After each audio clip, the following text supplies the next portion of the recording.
Hey guys, what is going on? And in today's video, we're going to be taking a look at the Luna's Howl Pinnacle Crucible weapon. We're going to take a look at its stats, its perks, and the easiest way to get it.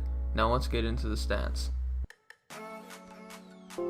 Now as you can see on the stats here, nothing's really special, which really isn't its main draw anyways, even though it does have pretty nice stability and comes with a stability masterwork whenever you get it, and that comes with any of them that you can get. But anyways, the main perk, which I'll get to in a little bit, really sets it apart from any other hand cannon in the game and really makes it deserving of a pinnacle title.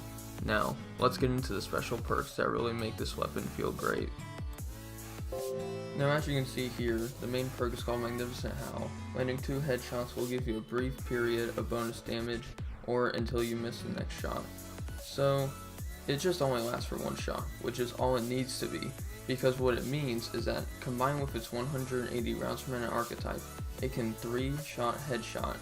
Because once you hit those 2 headshots, it'll still do normal damage for a 180 hand cannon. But with that extra shot, it will do well over enough damage to kill a Guardian with any resilience on a headshot. And on normal Guardians, you can body shot them after that and it will still get the kill. This is what really sets it apart from any other hand cannon, because it goes way outside of its damage range for the 180 rounds per minute archetype, seemingly if you can hit your headshots. But really, as you can see in the background gameplay here, you can take opponents off guard and kill them much faster than they would be expecting from a hand cannon of that archetype. Now, let's get into how to get the quest steps done in the easiest way possible. Now here are the quest steps for actually getting the Luna's Howl. First, you'll need to go to Shaxx and purchase the Remembrance quest, which just looks like a red ticket as you can see on the screen here. The first actual step of this quest is to complete 10 competitive matches. It doesn't say win or lose, just complete them, so you don't really have to go try hard. Just complete them, and the next step will be get 150 hand cannon kills in the competitive playlist. So you can't do it in Rumble, can't do it in Quick Play, it has to be competitive. So I recommend, since it doesn't say you have to win your matches or lose your matches, I say go for the Ace of Spades and Trust combination, because when you run both these hand cannons, you are almost forced to get kills with them, which really helps in speeding up the process, because it does take a little bit since you do have to get it in competitive.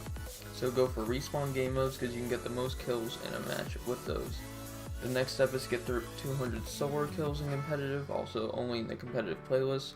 I recommend using Trust, because that'll become handy for the last one of the last steps, step number 5. Anyways, I recommend running a Dustrock Blues, a Trust, and then a Sleeper Simulant or any other solar heavy that you are really good with. The next step is really straightforward. It's just complete 3 Rumble matches. Just completing them, like I said, don't have to win, don't have to lose, just completing them will bring you to the next step, which is to get 100 precision kills with hand cannons in competitive. Now Trust is the perfect option for this because it is solar and it's a 180 hand cannon, which means it's very easy to control the recoil and easy to get headshots. You can also run with Ace of Spades again, since again don't have to win your matches, but I recommend using Trust no matter what. Just try and get a good roll Trust from Gambit and then just do it from there. The last step can either be really hard or really easy depending on your skill level, and this part is retroactive because it just requires you to reach Fabled in the Glory playlist, which is 2100 points.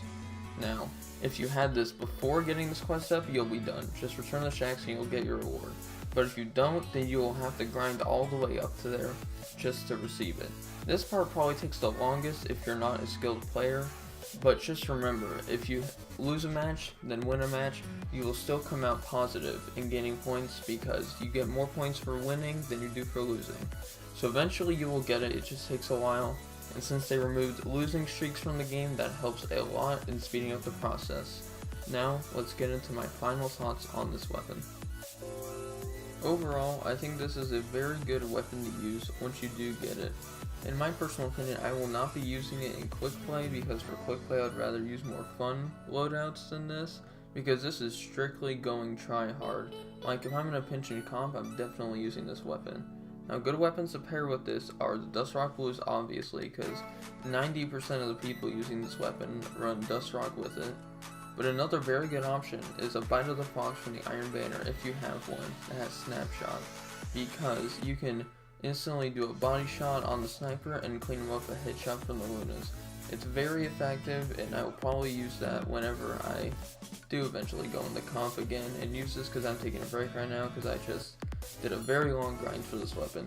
Anyways, I'd say, yeah, it's a pretty good weapon, and it just takes a long time to get, but if you just put your head down and grind comp playlist for it, you should be very happy with your reward, because even though it does have some minor drawbacks, like range, it cannot really deal in longer ranges, but that's to be expected from a 180 rounds per minute hand cannon. Anyways, I really hope you enjoyed this review, and I wish you luck in getting your Luna's Howl. See you in the next video. Bye.